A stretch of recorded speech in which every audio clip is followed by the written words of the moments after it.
हैं उसके भय लगी रहती है। तो इस तरह से शरीर का जो सुंदरता है वो भी चली जाएगी और जो हम भोग करते खाते पीते वो भी चलेगा।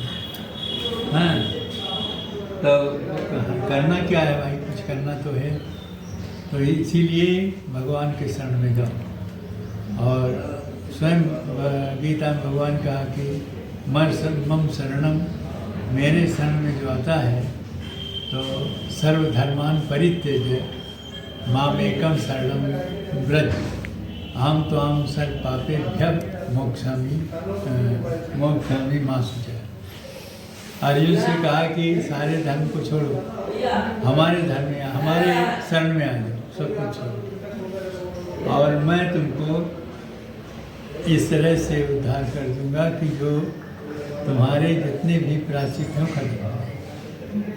तो सर्वधर्मान परित्यज्य मामेकम शरणं व्रज हम त्वां सर्व पापेभ्यः, सभी पापों से नहीं। इसलिए भगवान के शरण में आने से भूल से या जान से अज्ञान से, कभी ऐसा होता है भूल से भी हो गया गलती, तो चाहे भूल तो हमें मन में नहीं, अब भूल से हो गया तो कहें चाहे भूल से हुआ चाहे जानकारी से हुआ, जो भी प्रायश्चित भरा उस सब के सब जो हमारे शरण में आ जाते हैं वो सभी पापों से मुक्त करते हैं। तो भगवान के शरण में जाइए और उनके यहाँ आए हैं, उनके प्रार्थना उनके से करिए और इसी से सब कल्याण होगा।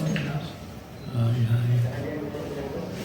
कहते हैं अब भक्तों को भगवान को देना क्या चाहिए, तो उनके क्या है, प्रेम है। पत्रम पुष्पम फलम तोयम, पत्र पुष्प फल जल ये दे दो, लेकिन प्रेम से दो। हाँ, जो प्रेम से मुझे देता है उसी को हम करते। तो है प्रेम जगत में साथ और कुछ साथ, जो तत्व है तो प्रेम ही है, और जब प्रेम है तो सब कुछ है। इसलिए ने कहा भाई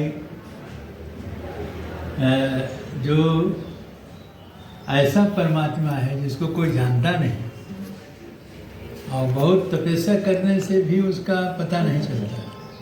नेत नेत के नेत मखाना है, जो वेद है वो भी ऐसे बोलता है कि निश्चित है निश्चित है, उसका मतलब उसका अंत हमको पता नहीं, न्याय को पता है, न्याय को पता है। तो उसको प्रेम सो प्रेम बस, वह प्रेम बस कौशल्या के गोद, माता कौशल्या के गोद से प्रेम बस आ गए। लीजिए चाय। उसके बाद पीछे पूर्व देते हो आपको, आप नहीं लेंगे चाय? हाँ हो गया।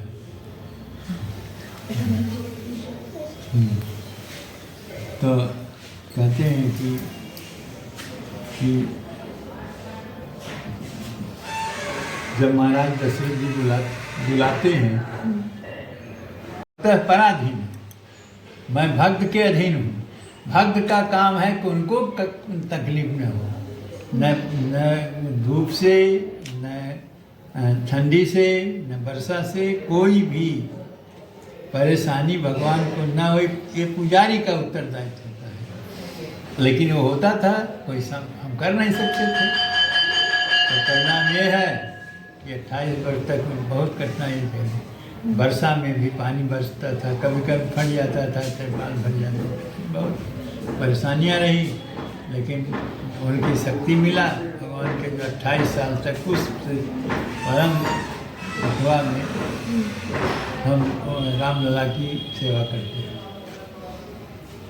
तो इसलिए आज उनकी कृपा है कि आज भव्य मंदिर विराजमान है, जिस मंदिर को देख करके लोग प्रसन्न होते हैं। अरे वाह! और स्वयं मुख्यमंत्री प्रधानमंत्री से नहीं बात हुई, मुख्यमंत्री जी से वही कहें कि आपकी तपस्या है जो अब इस मंदिर में विराजमान है, सच है, ऐसे उन्होंने कहा मुख्यमंत्री जी ने। आपका पूजा का फल है। पूजा का फल ये बताया कि आप पूजा का फल पाया, या पूरा देश के लिए एक पूरा योगदान है। अभी बोलते हैं कि राम मंदिर आने के बाद भारत बहुत बढ़ेगा। हाँ? राम मंदिर आने के बाद भारत बहुत बढ़ेगा करके बोलते हैं। हाँ, भारत बढ़ेगा ही। राजा है ना राम, देश का राजा। हाँ। कि उनके अपने जो मित्रगण हैं उन्हीं के साथ खेल रहे हैं। लेकिन जब माता कौशल्या बुलाती हैं, कौशल्या जब बोलन जाई, ठुमुक ठुमुक प्रभु चल ही पर आई। कौशल्या जब बोलने जाती है तो धीरे धीरे वो चलते हैं। इसे कहा कि माता पिता रात काल उठकर रघुनाथा, पहले माता के पास जाते हैं, तब पिता की याद जाते हैं, तब गुरु के पास जाते हैं। तो इस प्रकार से उनके माता पिता गुरु नाम है माता। तो भगवान जो कहते हैं कि भाई कुछ लोग नारियों के बहुत निंदा भी करते हैं।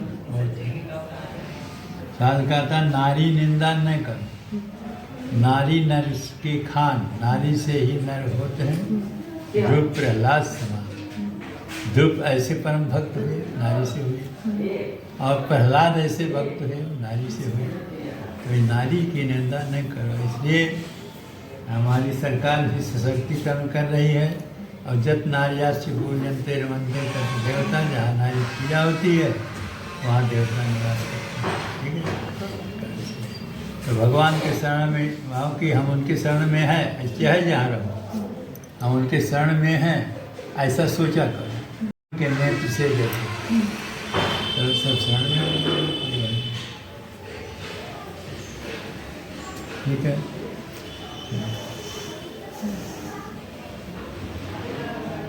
बस कितना बात सुने आपका। हाँ, बस ये हो गया। 28 रोग भोग से, जैसे कि ऐश्वर्य भोग, खान पान दान सहन, ये जितने होते हैं इससे रोग पैदा होता है। रोग तो काया के साथ ये जो